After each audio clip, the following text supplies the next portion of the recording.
बात। अरे बाकी जो हाथ खड़े नहीं कर रहे हो मरो डूब। इतनी भी राष्ट्रभक्ति नहीं है तुम में। और क्या बेचारे वो खेल रहे हैं, तुम तो बिना खेले जितवाओ। जापान वाले पूरे वर्ल्ड में राष्ट्रभक्ति के मामले में फेमस है। ओके, नमस्कार मित्रों।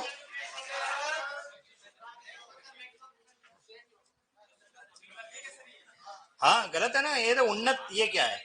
हाँ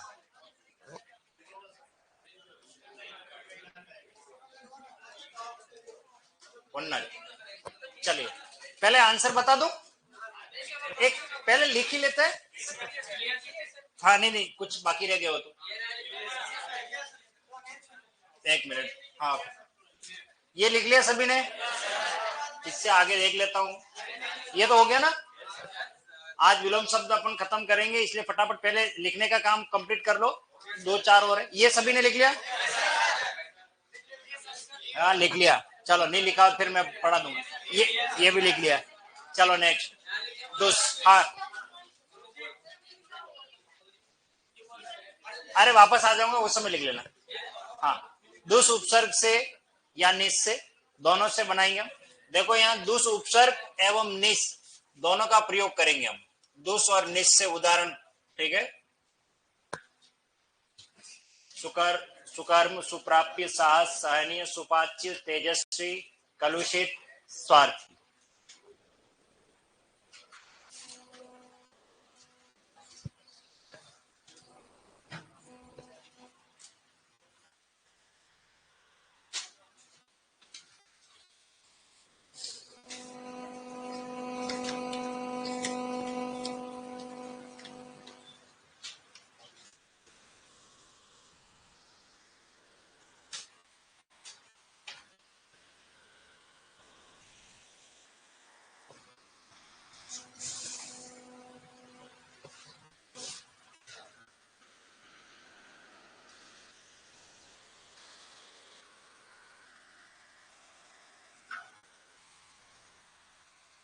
बस हिंदी का सिलेबस अब दो तीन टॉपिक और बचे हैं और फिर आपका समाप्त हो जाएगा भैया। ठीक है। शब्द युग्म, इसके अलावा पर्यायवाची, अनेकार्थक, लोकोक्ति, मुहावरे और पारिभाषिक शब्दावली, ये सारे याद करने वाले मैटर हैं। ठीक है ना। तो जो मैं तो पूरी एक एक चीज आपको क्लियर पढ़ा रहा हूँ। बाकी ये विलोम शब्द भी बैठ के याद करने वाले ही हैं। पर चलिए वाह, अभी कोई वैकेंसी है नहीं है तो मैं भी आराम से ही पढ़ा रहा हूँ, कोई मुझे जल्दबाजी भी नहीं है। ठीक है ना। बाकी बहुत से ये तो डायरेक्ट नोट्स पीडीएफ दे दी बैठ के पढ़ो, लेकिन मैं सारे कंटेंट क्लियर करवा रहा हूँ ताकि किस तरीके से। ये लिख लिया। चलिए ओके। बस होली से पहले आपका सिलेबस हो जाएगा। ठीक है। होली से पहले। हाँ होली से पहले बिल्कुल, क्योंकि होली के बाद तो एक नया बैच स्टार्ट हो जाएगा फिर। हाँ 16 तारीख से है ना। तो 16 तारीख से तो फिर हम दूसरी क्लासों में बिजी हो जाएंगे, इसलिए आप। हाँ हाँ हाँ आ जाना बिल्कुल, कोई दिक्कत नहीं। हाँ हाँ आओ, स्वागत है आपका। अभी न जाओ छोड़ के। हाँ ये दिल अभी भरा नहीं। एक मिनट वहाँ। हाँ ये कार्ति नहीं होता, कीर्ति। देखो आप में कितनी होशियारी आ गई अब, है ना। ये कि किसमें गलती आप पकड़ रहे हो, तो आप देखिए आपके अंदर भी वो चीज आ गई है ना कि भाई ये गलती है और इसको। हाँ बिल्कुल, तो कुछ फायदा हुआ कि नहीं हुआ। शकुन सुयश उत्साह। अरे अरे अरे। बहुत बढ़िया लग रहा है मुझे कि चलो आप इतनी गलती निकाल रहे हो, मुझे अच्छा लग रहा है कि हाँ बस यही रख करना अपने घर पे इनविटेशन कार्ड जब भी आए दो तीन जलेबी तो निकाल ही देना उसमें। हाँ बहुत सारी गलतियां कभी श्रीमती में ती छोटी करेगा फिर आप अपना उसमें थोड़ी होशियार। देखो गलत लिखा है, श्रीमती बड़ी आती है, पत्नी में मात्रा छोटी की है। अरे बेंडा पत्नी बड़ी आती है। ऐसे करना, घर वाले सोचेंगे यार छोरो बहुत मारा होशियार है, भंड ली दो।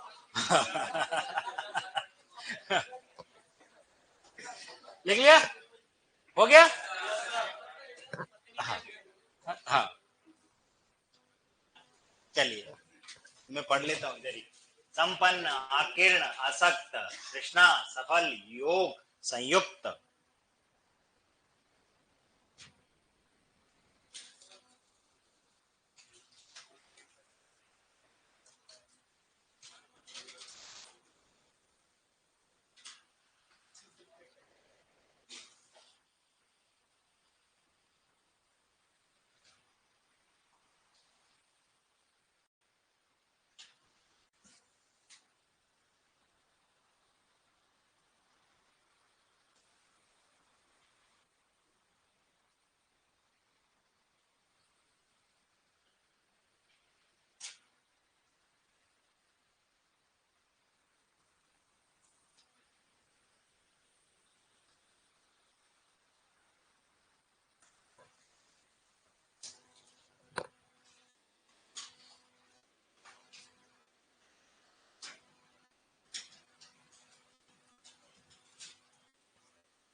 हो गया।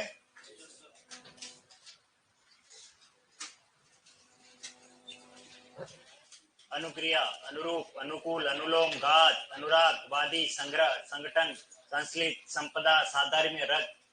और ये सदवा, इसको लिखना है सदवा।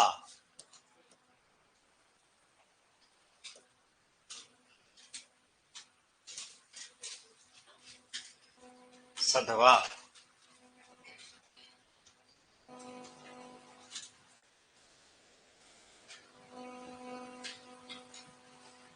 कल जब आओगे इन सभी विलोम शब्दों को याद कर करके आना है, ठीक है।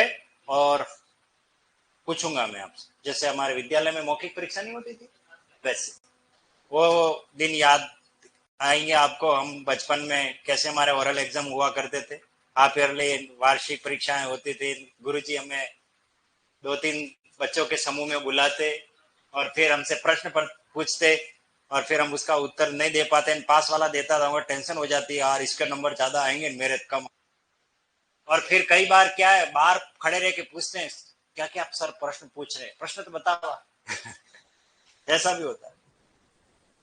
अब वो दौर खत्म हो गया, अब वो बच्चे भी नहीं मिल रहे। अब पढ़ने के प्रति है ही नहीं है, जुनून ही नहीं है बच्चों में, बहुत कम दिखते हैं ऐसे। अभी तो मोबाइल लेकर के क्राउन पहनेंगे, वीडियो बनाएंगे, बर्थडे मनाएंगे, छत पे नाचेंगे, फिर रील बनाएंगे। हाँ, पहले पहले ये हुआ ही नहीं, बढ़िया था मोबाइल। क्या हुआ भरतपुर? हाँ सही है, टाइम को फेर है।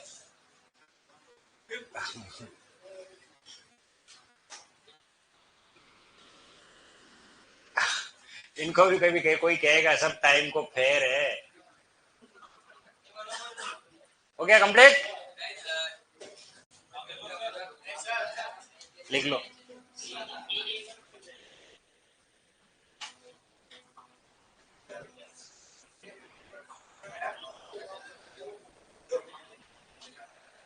कंप्लीट।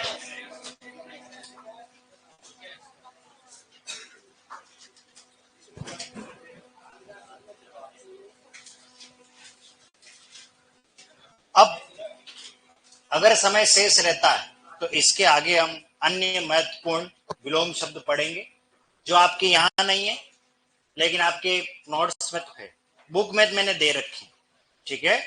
वो भी लिखवा दूंगा मैं अगर हमारे पास वक्त बचा तो, ठीक है। फिलहाल हम इन पर बात कर लेते हैं, इनके उत्तर पर आ जाते हैं। जहां से हमने आरंभ किया था यहीं से था या और आगे? यहां से, यहीं से। चलिए, दूर। देखिए, दुर उपसर्ग है, दुर का अर्थ कठिन, विपरीत, बुरा, उसके सेंस में हम प्रयोग में लेते हैं।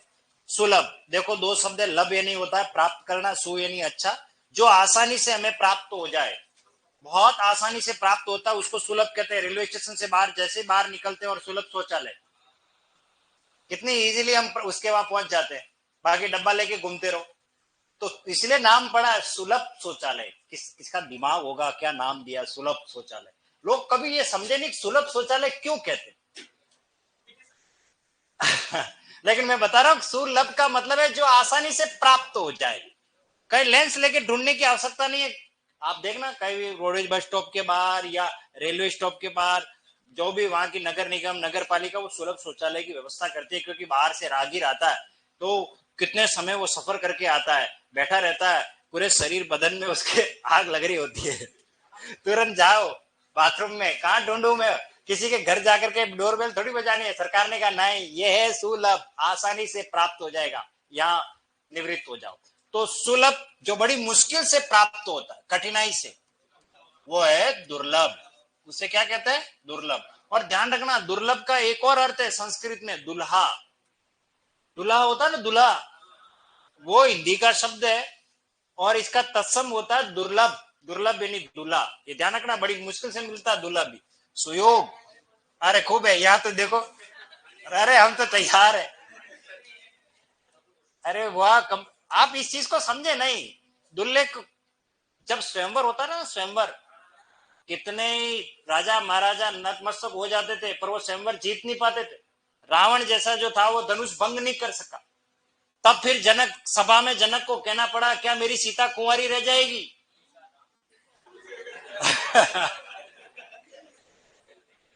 अब आनंद आ रहा मुझे क्लास में। तो तो दुर्लभ मिला ही नहीं, दुल्हा ही नहीं मिला उनको। तब फिर भैया लक्ष्मण के होते, आप ऐसे कैसे कह सकते हो? तो भैया लक्ष्मण ने कहा ना राम के होते हुए, तो फिर वो राम जी गए वो लंदन, और वो धनुष तोड़ दिया। ठीक है ना, लंदन क्या लंका गए थे वो, तो वो मूवी है राम जी गए लंदन। सुयोग का क्या होगा? दुर्योग, दुर्योग, सुगम, दुर्गम। ठीक है, वैसे आप लिखना चाहो तो लिख सकते हो, कोई दिक्कत नहीं है, क्योंकि इसमें ज्यादा कुछ एक्सप्लेन में कर नहीं रहा हूँ। ठीक है, हाथों हाथ लिख दो, ठीक रहेगा, फटाफट अपना ये काम भी हो जाएगा, ताकि अन्य महत्वपूर्ण है वो भी मैं आ जाऊंगा। सुगम, जहां पहुंचना बहुत आसान हो, सुगम रास्ता है। दुर्गम, बड़ा कठिन होता है। सदुपयोग का क्या होगा? दुरुपयोग। क्या बनेगा? दुरुपयोग, दुरुपयोग, दुरुपयोग। ठीक है, इसमें ध्यान रखना, दुर्धन उपधन योग अगर परीक्षा में आ जाए तो इसमें दुर उपसर्ग है और उप उपसर्ग है। तो सदुपयोग में बताओ क्या है? सत, सत सत सत धन उपयोग, त बदलेगा द में। आग्रह का क्या बनेगा? दुराग्रह, क्योंकि दूर से बना रहे हम तो दुराग्रह लिखेंगे, दुराग्रह। बलवान, जो ताकतवर है, जिसमें ताकत नहीं है वो दुर्बल है, वो क्या बनेगा? दुर्बल। कई बार निर्बल भी लिख देते हैं, दुर्बल। सौभाग्य, दुर्भाग्य, दुर्भाग्य। और महात्मा, दुरात्मा। महात्मा का क्या होगा? दुरात्मा। महात्मा यानी महान है जो आत्मा, और दुरात्मा जो बहुत खराब है। सुगंध का क्या हो जाएगा? दुर्गंध, ये आ जाएगा, दुर्गंध। ठीक है, सुगंध का दुर्गंध। और सद्बुद्धि, दुर्बुद्धि, ये यहां र लिखना है, और ये बनेगा दुर्बुद्धि, जिसकी बुद्धि खराब है। सुबोध, देखिए बोध का अर्थ है ज्ञान प्राप्त करना, समझना। जिसको आसानी से समझा जा सकता है उसको हम सुबोध कहते हैं। दो और दो चार होते हैं, इसके लिए कोई माथापच्ची करने की आवश्यकता नहीं है कि लेकिन sine square tan square is equal to, ऐसे कोई सवाल होता है उसके लिए हमें बहुत माथापच्ची करनी पड़ती है, गुरुजी का आशीर्वाद चाहिए, अरे हमको समझा दो। गणित में होता ही नहीं होता, ए प्लस बी का होल स्क्वायर क्या होता है? A square plus two A B plus B square. तो वो पूरा सवाल करके बताते हैं, फिर हमको समझ में आता है। तो वो सुबोध की स्थिति में नहीं है। जो आसानी से समझा जाए वो सुबोध है, लेकिन जो बड़ी कठिनाई से समझा जाता है वो क्या होता है? दुर्बोध। दुर्बोध, जो बड़ी कठिनाई से समझा जाता है उसको दुर्बोध कहते हैं। बोध यानी ज्ञान, जानना, समझना। ठीक है, लिख लिया सभी ने? नेक्स्ट, अगला देखिए, अव। देखो अव विपरीत अर्थ में कैसे आता है? आज्ञा, आज्ञा का क्या बनेगा? अवज्ञा, यानी आज्ञा का न मानना। आपको पता है सभी ने अवज्ञा आंदोलन हुआ था, आज्ञा का न मानना अवज्ञा कहलाता है। ये अरो नहीं है, इसे आरोह करना है, आरोह, आरोह। ठीक है, आरोह का मीनिंग है बढ़ते क्रम में, एक दो तीन चार पांच छह ऐसे संख्या बढ़ रही है, लेकिन इसी संख्या को उल्टा कर लो घटते क्रम में, तो वो कहलाता है अवरोह। क्या कहलाएगा? अवरोह, अवरोह। आरोही अवरोही कर देना। उन्नति यानी ऊपर की तरफ जाना, अवनति यानी नीचे की तरफ आना, अवनति, अवनति। उत्तल, अवतल, अवतल। ये एक लेंस है, कॉनकेव और कॉन्वेक्स, है ना। उत्तल लेंस और अवतल लेंस खूब आता है कक्षा 10 में, यहां से एक प्रश्न साइंस में आता है, और खूब आता है कि दूर दृष्टि दोष और निकट दृष्टि दोष निवारणार्थ कौन से लेंस का प्रयोग किया जाता है। खूब हमको कभी समझ में नहीं आया, मैंने मेरे हिसाब से इसमें ट्रिक लगाई और आज दिन तक कभी नहीं भूला हूं। अभी भी मैं, देखिए मैं आपको एक्सप्लेन कर रहा हूं, साइंस मेरी रही है, साइंस का स्टूडेंट रहा हुआ हूं मैं तो, ठीक है। तो ये उस समय पढ़ाते पर याद नहीं रहता था। देखिए उत्तल में हम 3 वर्ण समझ रहे हैं, 1 2 3। अवतल में कितने समझ रहे हैं, 1 2 3 4। जब भी 2 के लिए पूछे तो आंसर 3 होगा। जैसे दूरदृष्टि दोष, तो दूर में कितने हैं, 2, तो 2 का अगला कौन होता है, 3। तो दूरदृष्टि दोष के लिए आप उत्तल लेंस का प्रयोग करोगे। अगर आपसे पूछे निकट दृष्टि दोष के लिए कौन सा है, तो 1 2 3, तो उत्तर क्या निकला, 4। ये उस जमाने में कभी मैंने याद किया, आज भी याद है और आपको बता रहा हूं। याद है कि कभी ये बातें जो एसएससी के एग्जाम वगैरह होता है ना, उसमें भी आता है कि दूरदृष्टि दोष के लिए किस लेंस का प्रयोग करते हैं, उत्तल। जो बीच में मोटा होता है, किनारों पे पतला होता है, और जो किनारों पे मोटा और बीच में पतला होता है उसे अवतल लेंस कहते हैं। ये पदोन्नत, पद में उन्नति होना, और पद में वापस नीचे आना, ये कहलाता है पदावनत, पदावनत। और इसका संधि विच्छेद करते हो तो ये आएगा, आप कह रहे हो सर इसमें आप तो अव पढ़ा रहे हो, अव कहां है, तो वो ये रहा, पद प्लस अवनत, दीर्घ संधि है ये। अ और अ मिलके क्या बनाएगा, आ, पद प्लस अवनत, पदावनत। गुण, अवगुण, अवगुण। और उन्नत, अवनत, उन्नत ऊपर की तरफ जाना, अवनत, उन्नति, अवनति, वो एक ही बात। लिख लिया सभी ने। तो आज्ञा का क्या होगा, अवज्ञा। आरोह, उन्नति, उत्तल, पदोन्नत, गुण और उन्नत। ओके, अगला क्या हमारा, दुस या निस। देखो दुस का भी प्रयोग कर सकते हैं कहीं कहीं और कहीं कहीं निस। इसका मतलब ये यूं नहीं सबकी जगह पर दुस ही लगाना है और सबकी जगह पर निस लगाना, ऐसा नहीं है। सुकर, सुकर का अर्थ होता है जो आसानी किसी कार्य को करने में, कर का अर्थ है कार्य को करना, सु यानी अच्छा, जो आसानी से हो जाए वो सुकर है। लेकिन जो बड़ी मुश्किल से, कठिनाई से होता है वो है दुष्कर। ये बड़ा दुष्कर कार्य है, जैसे रेत से पानी निकालना, है ना, या तेल निकालना। बहुत बाकी आप रेगिस्तान में जाओ, उधर दुबई वगैरह, सऊदी अरब, वहां तो तेल ही होता है, तो बहुत आसान काम है। लेकिन अपने यहाँ तो ढूंढते ही रहोगे, कहीं तेल के कुएं नजर आ, कहीं गलती से कहीं पेट्रोल पंप में छेद कर लो तो बात लगे पेट्रोल निकल जाएगा। सुकर्म, दुष्कर्म, अच्छे कर्म और खराब कर्म, ये आ जाएगा दुष्कर्म। सुप्राप्य, आसानी से प्राप्त हो जाए, और दुष्प्राप्य, दुष्प्राप्य बड़ी मुश्किल से, बड़ी कठिनाई से प्राप्त होती है, नौकरी बड़ी दुष्प्राप्य हो गई है। साहस, दुस्साहस, दुस्साहस, यह आएगा दुस्साहस। सहनीय, जिसको सहन कर सकते हो, जिसको सहन कर सकते हो, लेकिन कई बार असहनीय बात हो जाती है, तो सहनीय का असहनीय भी लिख सकते हो, नंबर 1। दूसरा दुस्सहनीय, जिसको सहना बड़ा मुश्किल है, बड़ा कठिन है, ठीक है। हेलो माय डियर, इसको आप सहन कर सकते हो, मैंने बोला अगर गाली दे दूं तो सहन कर पाओगे, नहीं कर पाते हैं, हमारी आत्मा गवारा नहीं है, कैसे गाली कह दी मुझे, हाँ होता है। तो बड़ी सहनीय, जो बात सहन करने योग्य हो। अन्य प्रत्यय, अन्य अर्थात के योग्य में, तो इसका हो जाएगा दुस्सहनीय, दुस्सहनीय या असहनीय, असहनीय, ठीक है। सुपाच्य, दुष्पाच्य,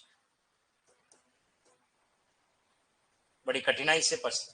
तेजस्वी का निस्तेज, जिसमें तेज ही नहीं, निस्तेज, निस्तेजस्वी नहीं, निस्तेज, ठीक है। देखिए ये तेज शब्द को थोड़ा आप समझ लीजिए, ये 2 है, ये तेज और ये है तेज, ये तेज है, ये नहीं है वो, गलती से बिंदी मत लगा देना। ये तेज है उजास, प्रकाश, किसी के अंदर आभा मंडल यानी उसको देखने से हमें जो रोशनी प्राप्त होती है, एक ऊर्जा, उसके लिए ये तेज है। और ये तेज शीघ्रता के लिए, जल्दी, जैसे आज तक सबसे तेज, कभी देखना आज तक न्यूज चैनल, उसके नीचे एक लाइन लिखी रहती है सबसे तेज, वो ये फास्ट, उसके लिए। तो कलुषित, कलुषित का मतलब कलंक से संबंधित, और निष्कलंक, निष्कलंक या निष्कलुषित, निष्कलंक लिख दो आप, बिना कलंक वाला। कलुषित जिसमें कलंक है, जिसमें कलंक ही नहीं है, उसे निष्कलंक। स्वार्थी, निस्वार्थी नहीं, निस्वार्थ, ये वेरी मोस्ट इंपोर्टेंट करिए, यही हम गलती कर लेंगे। ठीक है, मैंने कहा था ना, जहां जहां ये ई आती है वहां नीर वाला फॉर्मूला है, ठीक है ना। तो यहाँ निस्वार्थ ही नहीं करना है, निस्वार्थ, जिसमें स्वार्थ न रहे उसे हम क्या कहते हैं, निस्वार्थ। ठीक है, लिख लिया सभी ने।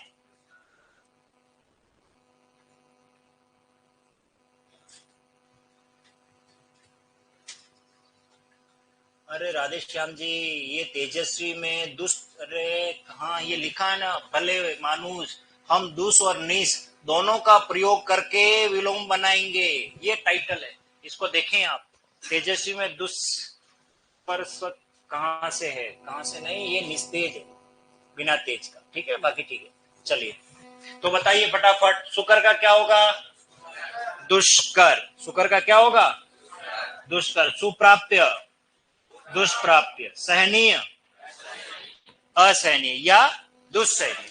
और इसका अगर ये उत्तर नहीं मिले और परीक्षा में अगर ये भी आ जाए तो ये भी राइट कर लेना। दुस्सह यानी जिसको सहा न जा सके, बड़ी कठिनाई से हम उसको सहन कर रहे हैं मजबूरी में भी, तो उसको हम क्या कहते हैं, दुस्सह। दोनों सही है, ठीक है, ये ध्यान रखना। अन्य प्रत्यय लगा दिया है तो आपको असहनीय भी वाला भी राइट कर लेना, क्योंकि अगर नहीं मिलता है तो बाकी ये दोनों राइट। ठीक है, चलिए और आगे देख लेते हैं। तेजस्वी का क्या होगा, निस्तेज, स्वार्थी, निस्वार्थ। सुकर्म, दुष्कर्म। साहस, दुस्साहस। सुपाच्य और कलुषित, निष्कलंक। ओके, चलिए नेक्स्ट। अप या नी लगा करके, जैसे उपकार यानी भलाई का करना, और अपकार यानी क्या हो रहा, बुराई, तो अपकार। ठीक है, कीर्ति यानी कि प्रसिद्धि, कीर्ति का मीनिंग प्रसिद्ध होना, यानी अच्छे कामों में प्रसिद्ध। लेकिन कोई बुरे कामों में प्रसिद्ध हो रहा है तो वो क्या है, अपकीर्ति। ये ध्यान रखना, कीर्ति यश सजीवती, संस्कृत में एक पंक्ति है, अर्थात जिसका यश है वो जिंदा रहता है। जैसे महाराणा प्रताप आज भी जिंदा है क्योंकि उनका यश है, ठीक है। और अपकीर्ति यानी बदनामी, लेकिन जिंदा तो वो भी है।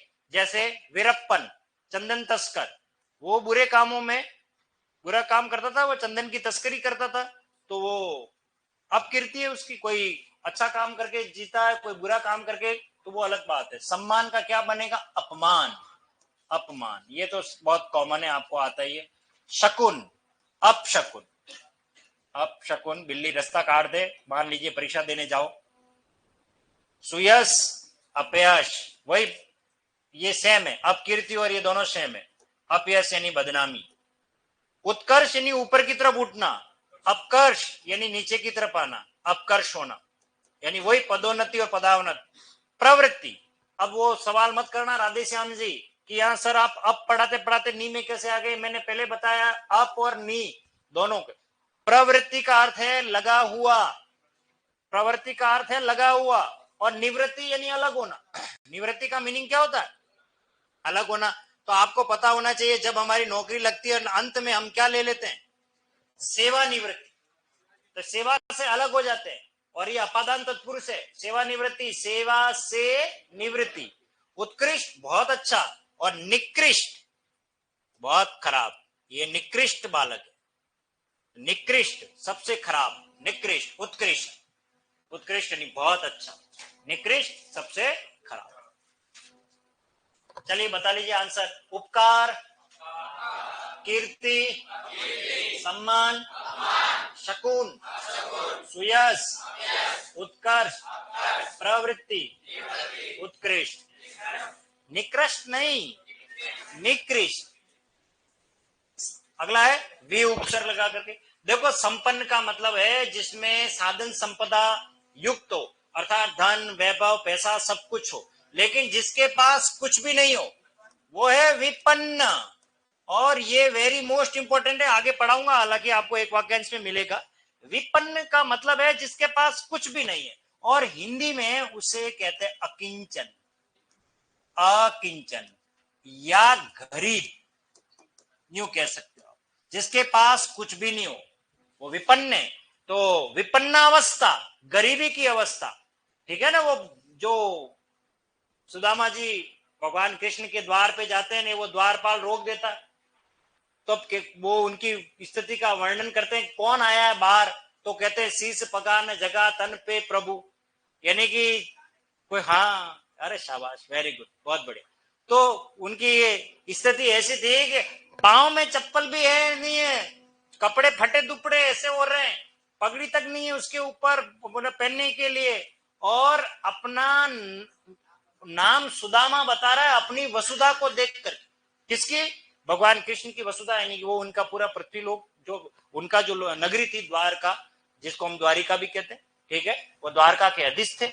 और उनको देख करके तो उनकी गरीबी का अवस्था, वो विपन्न अवस्था में उनके ऐसे फटे हाल को देख करके अपना नाम सुदामा बताता। भगवान जैसे ही नाम सुनते हैं दौड़ते हुए जाते हैं, उनको लेकर के आते हैं, उनके आसन पर विराज उनको बैठाते हैं, सुदामा को कितना उनका ख्याल रखते हैं।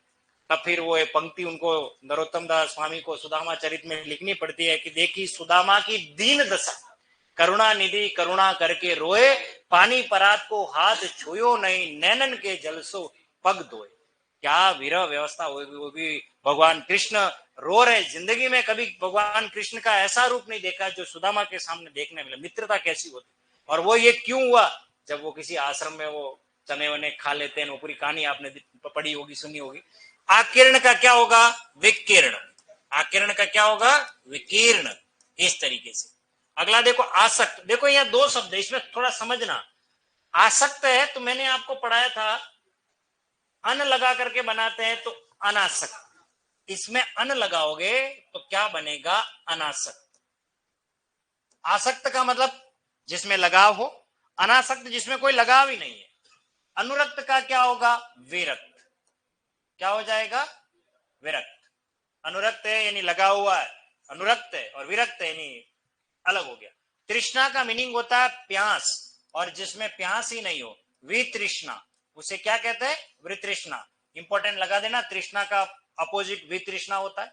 सफल, सफल का विफल भी होता है और असफल भी होता है, या असफल, दोनों राइट है, सफल या विफल। योग, वियोग, अलग हो जाना, योग का वियोग, ठीक है। और संयुक्त का वियुक्त, अलग होना। संयुक्त है, वियुक्त है, अलगाव है, ठीक है। चलिए आंसर बताइए। संपन्न का क्या होगा? विपन्न। आकीर्ण, आसक्त, तृष्णा, वितृष्णा, सफल, योग, संयुक्त, सब हो गए। चलिए शाबाश। अगला, ये अंतिम पार्ट बचा शायद, इसके आगे और कोई है थोड़ी?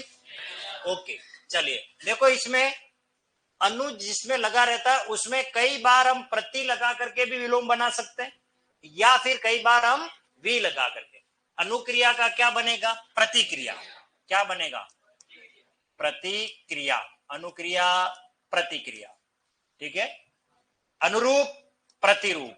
अनुरूप का क्या हो जाएगा? प्रतिरूप। इस तरीके से लिखा जाएगा। अनुकूल, प्रतिकूल। अनुकूल का मतलब है जो हमारे फेवर में, जो हमारे फेवर में नहीं है, विपरीत है, वो क्या है? प्रतिकूल। अनुलोम, अनुलोम का पहले तो लिखेंगे प्रतिलोम। अनुलोम का अपोजिट होता है प्रतिलोम भी, और विलोम भी होता है, अनुलोम विलोम, पर ज्यादा सही प्रतिलोम है। घात, प्रतिघात। प्रतिघात, देखिए ये प्रतिघात दोनों सही है, मैं दोनों लिख रहा हूं, ये दोनों सही। प्रतिघात प्रतिघात, अनुराग विराग। अरे भैया ये सदवा लिखा हुआ है इधर, ये पहले वाला है, प्रतिघात है और ये सदवा, यहां आपको सदवा लिखना है, ठीक है। अनुराग का क्या होगा? विराग। अनुराग विराग, विरक्ति। वादी प्रतिवादी, प्रतिवादी। संग्रह विग्रह, संग्रह यानी इकट्ठा करना, विग्रह यानी अलग करना। संगठन विघटन, विघटन विघटन। संश्लिष्ट विश्लिष्ट, ये आता है विश्लिष्ट, बहुत कॉमन है ये तो ज्यादा। संपदा का विपदा, ये इंपॉर्टेंट। संपदा का विपदा, विपदा। संपदा है जिसके पास सुख संपदा सब कुछ है, लेकिन कुछ भी नहीं है, वो विपदा की स्थिति में। साधर्म्य, तो ये बनेगा वैधर्म्य। क्या बनेगा? वैधर्म्य। बताइए क्यों बनेगा? देखिए इसको, ये जो साधर्म्य है इसके अंदर मूल में क्या वो समझिए। ये है सधर्म। क्या है ये? जो अपने धर्म के साथ जुड़ा हुआ है, धर्म में लगा हुआ, जो धर्म के साथ है। अब हम इसमें प्रत्यय कौन सा लगा रहे हैं? यह। तो क्या बनेगा? साधर्म्य। प्रारंभिक में वृद्धि हो जाएगी। इसी तरीके से ये जो अपने धर्म से अलग है वो विधर्म है। वो क्या है? विधर्म। अब प्रत्यय क्या लगेगा? यह। मैंने आपको कहा अगर किसी में प्रत्यय लगा है तो उसका उत्तर किस में देना है? प्रत्यय में। तो अब इसमें यह प्रत्यय लगाओ, ई किस में बदलेगा? आई में। तो ये वह धर्म, ई आई में बदलता है, तो ये इसलिए बना है रथ और निरथ। रथ का मतलब क्या होता है? लगाव, ठीक है। और निरथ दोनों सेम है, इसमें आप क्या लगाओगे? विरत। विरत का मतलब होता है जो लगा हुआ नहीं है, अलगाव है, उसमें से आज हमारा मन इसमें नहीं है, विरत हो गया। सदवा का क्या बनेगा? विधवा, ठीक है। जो पति के साथ है, पति के साथ नहीं है, वो विधवा है। स्वजाति विजाति, अपनी जाति का नहीं दूसरी बिरादरी का, वो विजाति कहलाता है। स्मरण करना यानी याद करना। विस्मरण, विस्मरण यानी भूल जाना, ठीक है ना। विस्मरण होना, विस्मरण होना, विस्मरण।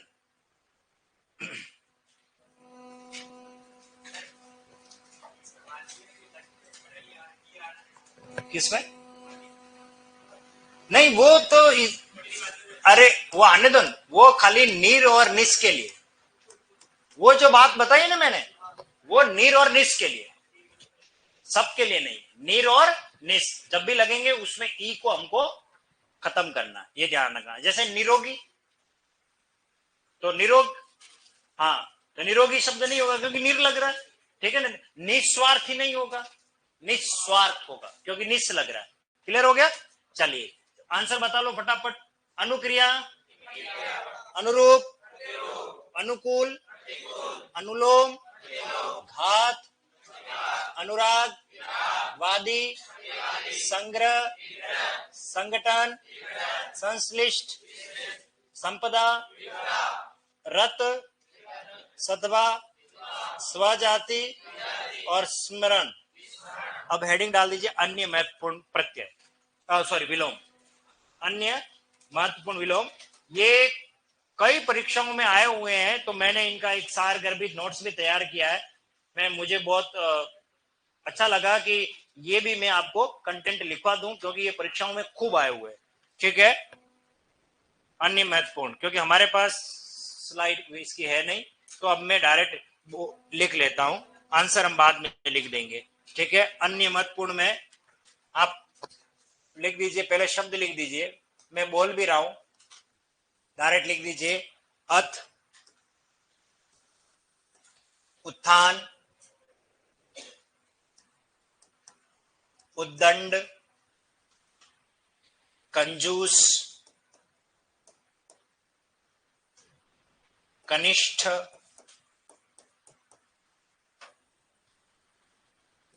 कोमल, गौरव, छिछला, छीछला, छिचला, जारज, कुछ शब्द तो आपको लिए नए लगेंगे। तामसिक,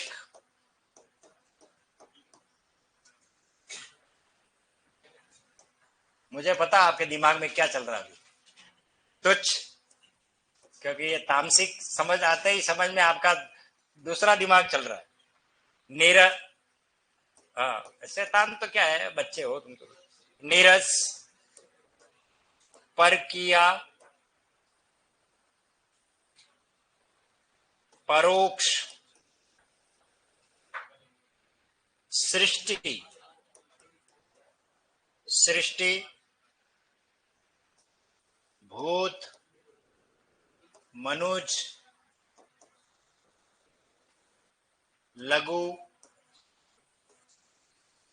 विनीत, समास,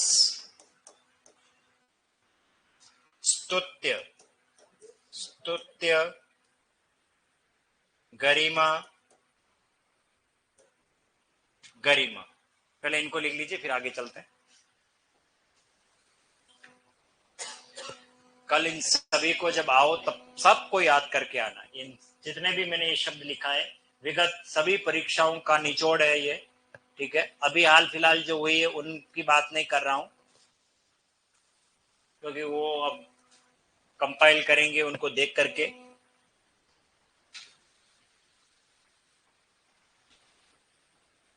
पति विदेश में हो तो विधवा क्यों होगी भैया? पति विदेश में हो तो विधवा नहीं होगी। अरे पति मर गया हो वो विधवा है, पति विदेश हो वो विधवा नहीं है। चले आगे चले, कहां तक पहुंचे हम? और वापस आ, अरे वापस आ जाऊंगा, लिख लो।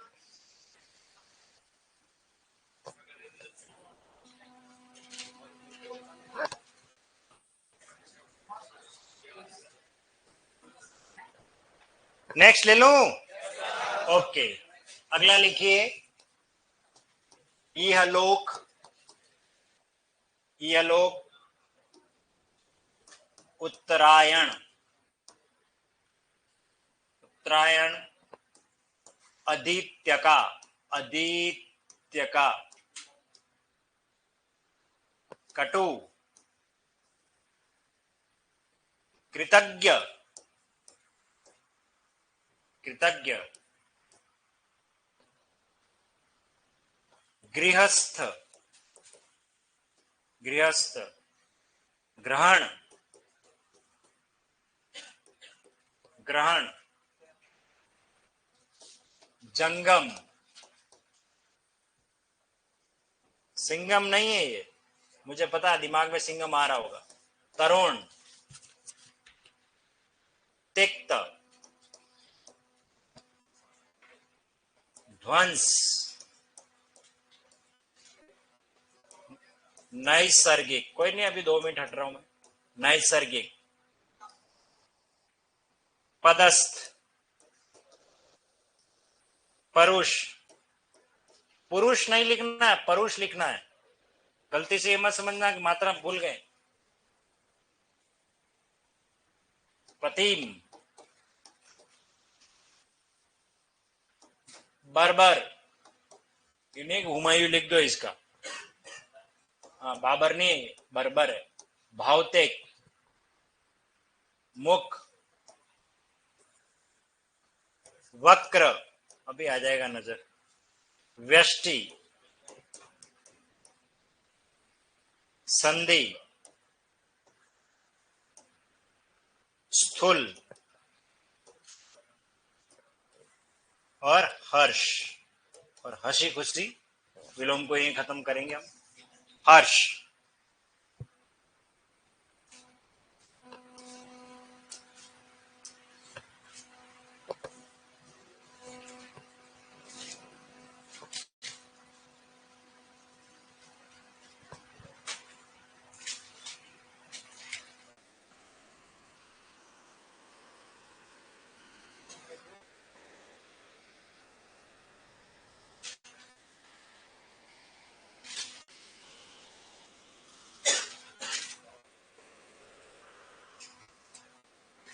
हो गया?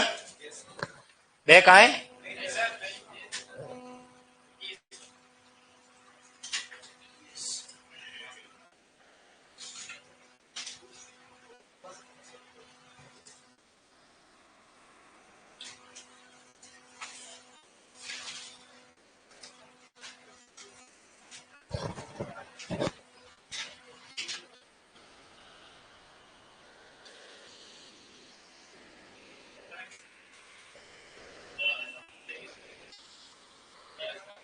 चले?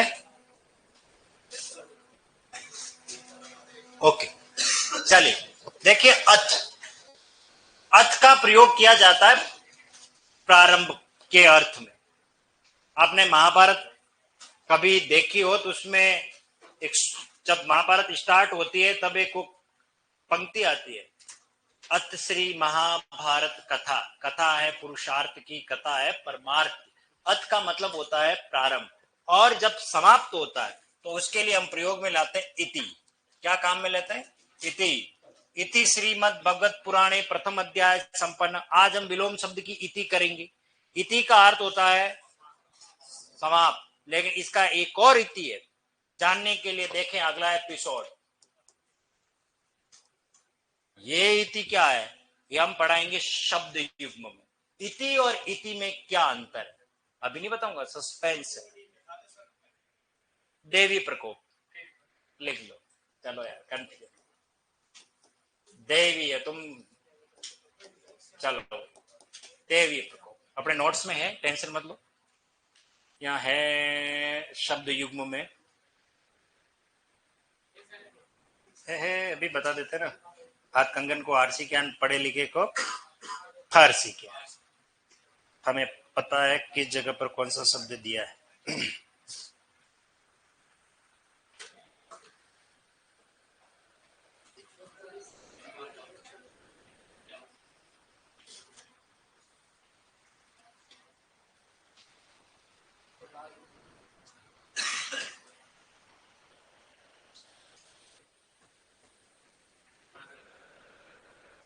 ढूंढना पड़ेगा, लेकिन टाइम लगेगा।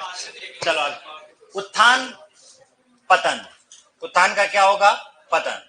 उत्थान यानी ऊपर की तरफ उठना, और पतन यानी खत्म होना, नीचे की तरफ, जैसे मुगलों का पतन हुआ। उद्दंड, उद्दंड का मतलब बहुत ही अनुशासनहीन जो होता है वो उद्दंड है, लेकिन कोई अनुशासनहीनता नहीं करता, डिसिप्लिन में रहता, वो विनीत है। क्या है वो? विनीत। उद्दंड का विनीत होता है। नित, नित यानी कि झुका हुआ, विनीत उसके लिए आता है विनीत। उद्दंड का विनीत भी कह सकते हो या विनम्र भी कह सकते हो। क्या कह सकते हो? विनम्र ज्यादा सही है, विनम्र लिख दो, विनीत तो रहने दो आप, विनम्र लिख दो, दोनों सही है। विनीत का मतलब भी वही है, विनम्र। कंजूस, कंजूस का क्या होगा बताए आप? मक्खी चूस, बताओ। कंजूस किसे कहते हैं? जो पैसे खर्च नहीं करता, और जो पैसे खर्च करने में माहिर है वह है उदार, यानी दयालु। और ये ऑप्शन में नहीं मिले तो उसे लिखना मुक्त हस्त, यानी कि खुले दिल से पैसे हाथों से लौटाने वाला। ये लो जी, आप चाहिए मौज करो, है ना, मुक्त हस्त। कनिष्ठ का होता है ज्येष्ठ। क्या बने? कनिष्ठ का क्या होगा? एक तो ज्येष्ठ होता है और एक होता है वरिष्ठ, दोनों राइट है। हाँ, ज्येष्ठ कनिष्ठ है, ये कनिष्ठ यानी छोटा, ज्येष्ठ का मतलब बड़ा, और कनिष्ठ का मतलब छोटा, वरिष्ठ का मतलब बड़ा। वरिष्ठ लिपिक, कनिष्ठ लिपिक, एलडीसी यूडीसी, उस समय हम कनिष्ठ का अपोजिट क्या मानते हैं? वरिष्ठ, ये ध्यान रखना। ज्येष्ठ तो ज्येष्ठ भ्राता, कनिष्ठ भ्राता तो छोटा, बड़ा भाई, छोटा भाई। कोमल, कोमल का होता है कठोर, कोमल का क्या होगा? कठोर। और गौरव, लाघव, गौरव का क्या होगा? लाघव, लाघव गड़ी वाला है। लाघव, गौरव यानी बड़ा होना, लाघव यानी छोटा, ठीक है। छिचला अर्थात इसका उल्टा होता है गहरा, गहरा, बहुत गहरा। प्रशांत महासागर बहुत गहरा है और ये नदी छिचली है, अर्थात। जारज, देखिए जारज, इसका मीनिंग जो जायज पुत्र नहीं है, जिसको हम नाजायज बोलते हैं, उसके लिए ये शब्द काम में ले जाता है। और एक ही माँ के गर्भ से जो जन्मे हुए होते हैं वो सहदर होते हैं, अर्थात उसे औरस पुत्र कहा जाता है। उसे क्या कहा जाता है? औरस। ये इंपॉर्टेंट लगाना, आरपीएससी में पूछा गया। जारज का होता है औरस, जारज का क्या लिखना हमें? औरस, ठीक है। तामसिक का सात्विक, सात्विक, सात्विक, तमस है और ये सत्य है। तुच्छ का होता है महान, तुच्छ है, ये महान है, बहुत बड़ा है। नराधम यानी नरों में सबसे खराब, निकृष्ट। और नरपुंगव अर्थात नरों में श्रेष्ठ। नरपुंगव का मीनिंग होता है नरों में श्रेष्ठ। नीरस जिसमें रस नहीं है, लेकिन जो रस के साथ है, सरस। परकीय दूसरों की कन्या, परकीय, परकिया। और स्वकिया अपनी पुत्री, उसके लिए काम मिलेगा, अपनी, अपने से संबंधित। परोक्ष, प्रत्यक्ष, प्रत्यक्ष बिल्कुल आंखों के सामने और जो आंखों से परे, परादनक्षी, विसर्ग संधि में पड़ा है। सृष्टि वेरी मोस्ट इंपॉर्टेंट, सृष्टि का अपोजिट प्रलय। सृष्टि ये संसार है और संसार जब खत्म होता है तो प्रलय होता है, तो सृष्टि का प्रलय होता है, ठीक है। अगला है भूत। भूत का डाकण नहीं लिखना है, भूत का लिखना है भविष्य। भूत का क्या लिखना है? भविष्य। मनुज का धनुज, मनुज का क्या लिखोगे? धनुज। मनु की संतान मनुष्य, धनु की संतान दानव, धनुज का मीनिंग। लघु, देखो लघु के दो आपको, नहीं नहीं ये तो लग गया, ऐसे हाथ चल गया होगा। बाकी भविष्य, मैं बोलते रहा हूं, भविष्य लिखना, भविष्य, हाँ यू ऐसे ही हाथ चल गया होगा, ठीक है। लघु, देखो लघु के आपको ध्यान रखना, जब मैंने आपको स्वर पढ़ाए थे तो दो प्रकार के स्वर पढ़ाए थे, दीर्घ स्वर, लघु स्वर। उनको हमने क्या नाम दिया? रस स्वर, ठीक है। तो ध्यान रखना, तो एक तो लघु का अपोजिट आपको गुरु मिल सकता है। लघु का क्या होगा? गुरु। या गुरु नहीं मिले तो क्या लिख सकते हैं अपन? दीर्घ। लघु का क्या लिख सकते हैं? दीर्घ। तो लघु का गुरु लिखें और या दीर्घ, दोनों राइट कर लेना, कोई दिक्कत नहीं है, गुरु ज्यादा सही है। विनित अर्थात मानना, और उसका अपोजिट दुर्विनित। देखो विनित का उद्दंड लिखा है, वो दुर्विनित का मतलब ही उद्दंड होता है। तो हमने भी उपसर्ग लगा हुआ है तो हम उपसर्ग को बरकरार रखेंगे और यहां लिख देंगे दुर्विनित, ताकि ठीक रह जाएगा, दुर्विनित। समास का होता है व्यास, समास का क्या होता है? व्यास। ये संधि नहीं लिखना। स्तुति, जिसकी स्तुति की जाए वो स्तुति के योग्य है, उसको स्तुति कहते हैं। लेकिन जिसकी स्तुति नहीं होती है वो निंदा के योग्य होता है, उसे कहते हैं निंद्य। उसे क्या कहते हैं? निंद्य। निंद्य यानी निंदा के योग्य। निंद्य का मतलब क्या होता है? निंदा, जिसकी निंदा की जाए। और गरिमा का होगा लगिमा। गरिमा ये हमारे यहाँ अष्ट सिद्धि है, नवनिधि होती है, अणिमा, लगिमा, गरिमा। ये गरिमा का अर्थ है छोटे से बड़े बनने की सिद्धि, और बड़े से छोटे बनने की सिद्धि लगिमा कहलाती है। भगवान हनुमान मच्छर बन करके पार कर लेते हैं समुद्र, वो राक्षसनी होती है समुद्र में, है ना, वो पकड़ लेती है। तो बड़े से छोटे बनना लगिमा। और आपने देखा होगा वो जिन आते थे अलादीन का, वो छोटा होता लेकिन बाद में निकलता तो वो क्या हो जाता था? बड़ा। तो छोटे से बड़ा होना गरिमा कहलाता है और बड़े से छोटा होना लगिमा कहलाता है। यूनियन लगिमा, डेटोल ले आओ लगा लो, वो मां नहीं है इसमें। अगला ईयलोक यानी इस लोक से, और परलोक दूसरे लोक से। उत्तरायण का दक्षिणायन, दक्षिणायन, दक्षिणायन। आदित्य का पहाड़ के ऊपर की समतल भूमि और पहाड़ के नीचे की समतल भूमि उपत्यका।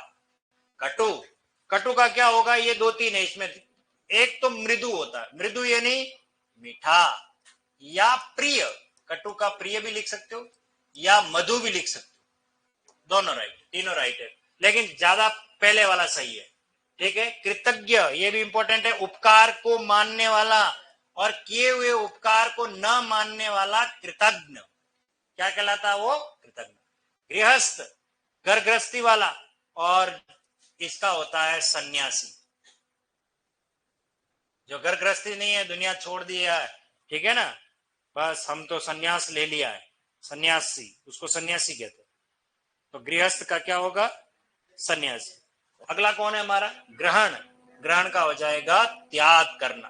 ग्रहण यानी लेना, ठीक है, और इसको छोड़ देना, त्याग। अगला इंपॉर्टेंट है, ध्यान रखना, जंगम का होता है स्थावर।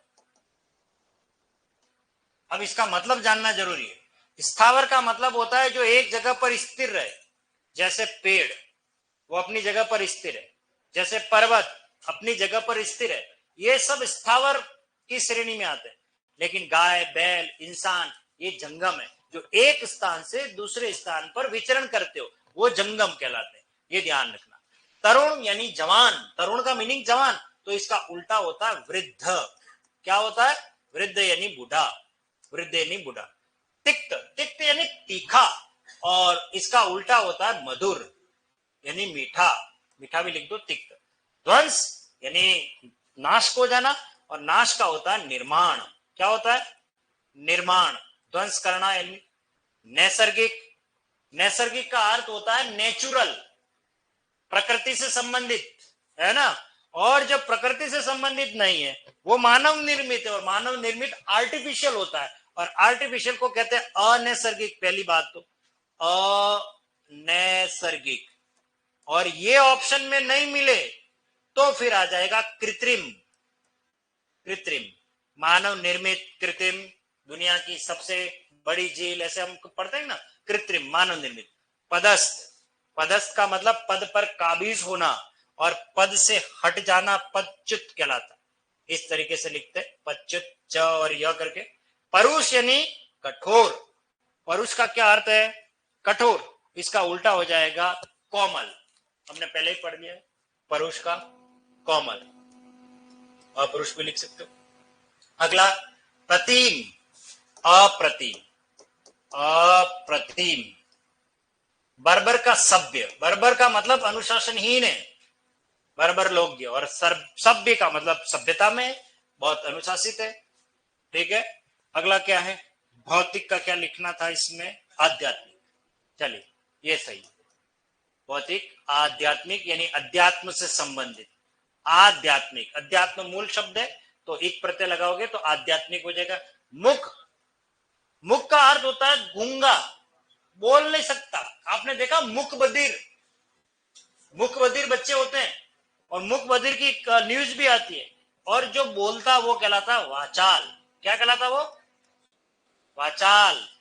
खूब बोलता, पटर पटर पटर पटर बोलता ही रहता है, मुख का वाचाल।